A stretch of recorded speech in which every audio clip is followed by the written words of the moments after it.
Мемлекеттік тілді дамыту институты мамыр айының 12 мен 16 аралығында қазақ тілі пәні бойынша үлгілік оқу бағдарламасын жетілдірудің лингвистикалық негіздері атты мұғалімдерге арналған 72 сағаттық біліктілік арттыру курсын онлайн форматта Zoom платформасында өткізді.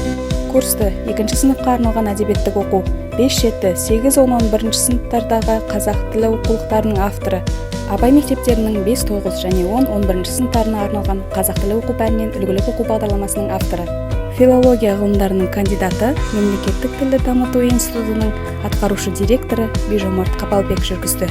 Курсқа жалпы саны 30-ға тарта арнайы орта білім беру ұйымдары мен жоғарғы оқу орындарының оқытушылары, қазақ тілі мен әдебиеті пәнінің мұғалімдері қатысты.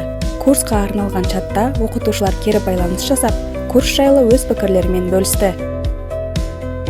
Курста қазақ тілінің мақсаты мен міндеттерін айқындау, мәтінді тану және мәтінді тудыру мәселелері, омыжоны жетілдіру, грамматикалық материалды беру жүйесі, грамматикалық нормалар, бағдарламаның кемшіліктері, коммуникативті дағдылар тақырыптары талданды.